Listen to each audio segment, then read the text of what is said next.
Hello everyone and welcome to Cinderful Gaming. I hope you're all doing well, I hope you're all staying safe, and most of all, I hope you're all fighting that war against the grey.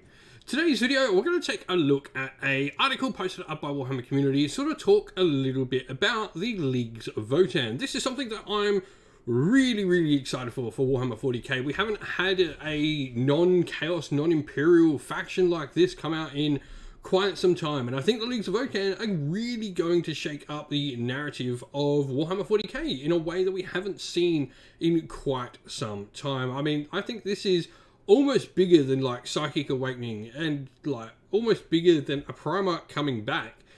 This is a different, if you will, using an Age of Sigmar term, Grand Alliance. This is not Xenos. This is not Imperium. This is not Chaos. It's its own thing, which I think is the most awesome thing about it. And so this article here talks about what exactly is a Votann, and I want to talk a little bit about the article, but also I have a little bit of maybe a suspicion as to what some background lore on the Leagues of Votann, or maybe a conspiracy, who knows, whatever you want to call it, but let's have a look.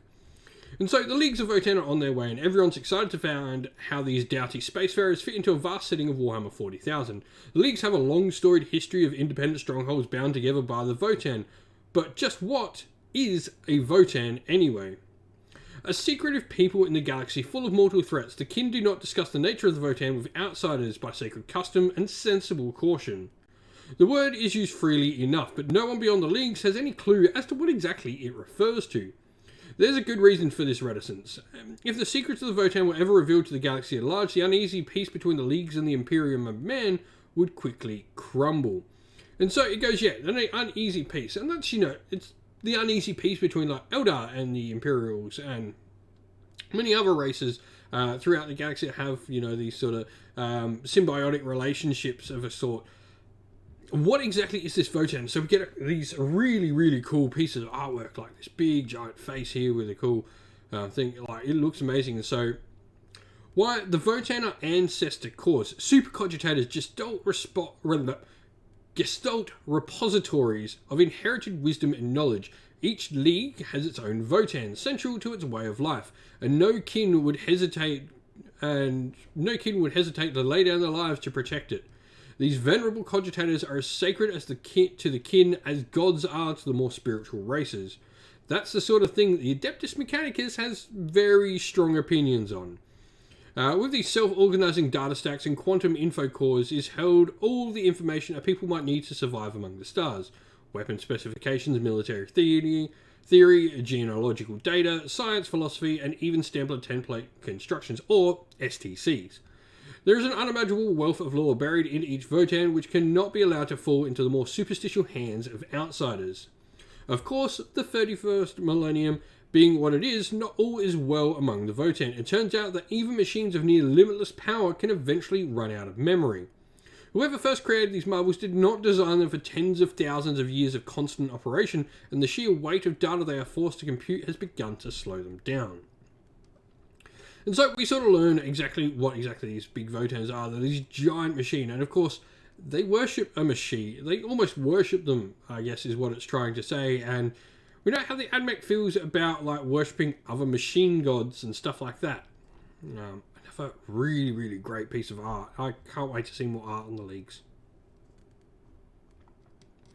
And so, however, some have developed idiosyncrasies, which might even be termed as personalities, when once the kin would have received an answer to a tough question in a matter of moments, as the 41st millennium comes to a close, some Votann can take decades or even centuries to deliver the same solution. Day by day, year by year, the ancestor cores become more eccentric and mercurial. There are plenty more secrets where they came from, held in Warhammer community's very own ancestor core, and we'll talk about them in due time. This is really interesting. So it really does sound like they're becoming like self-aware machinery, which of course makes us think of the Iron Men. I talked about them in a video of like something I'd really love to see come, and we of course saw the Iron Man in Warhammer Quest Blackstone Fortress. Now, onto Luke's conspiracy theory. With the Leagues of Votann, we know they exist on like sort of the fringes of Imperial space, right? What if, right, this sort of fringe place is where the Alpha Legion popped out of in the Heresy. Because, like, this is just a thought.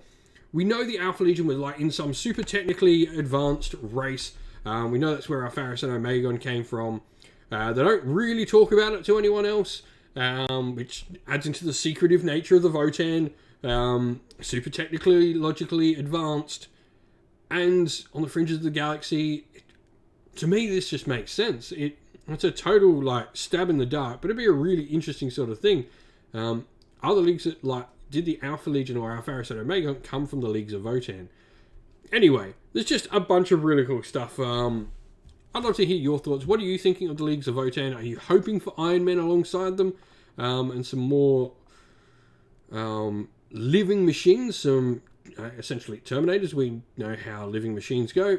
But yeah, let us know down in the comments below what you're thinking of the leagues of Votann. Well, that's the end of the video. We hope you enjoyed it. If you did, please don't forget to leave a like and subscribe to the channel if you haven't already. And leave a comment down below and let us know what you enjoyed about the video. If you'd like to come chat more with me and other members of our fine community here at Sinful Gaming, you can do so by following the link in the video's description to our Discord server. And lastly, if you'd like to help support the channel, you can do so either via Patreon or YouTube members, and both of those are linked again down in the video's description. As a special thanks to all our Patreon and YouTube members, I'd like to give a shout out to them all. So a special thank you to our Patreons, Christian Weir, James Soren, Greenskins Gaming, AJC, Kenny Lowe, Outer and Shop First, Andrew Bowen, Nathan Fee, The Rising Ape, Cure Dynamic, Agu, Anthony B, Anton Nilsson, JJ Austrian, Average Wargamer, Domir, Mark Harvey, James Cater, Dynet226 and Derek. And a special shout out to our YouTube members, Green Roots Gaming, Kenton Young, Chris Wallace, Ronya, Vinny, Lockloric, The Johnny84, David Ellsworth, Revenar, Wolfric Nick, Broken Shelf, Ariana Edwards, and Sean Scott. Lastly, a special thanks, first of all, to Lady Witchfox Art, who does all the amazing artwork for our channel, and to Xmorphic, who does all the amazing Discord server background work for us. Thank you all for watching. Once again, stay safe, stay well, and most of all, keep fighting that war against the Grey. Ciao for now.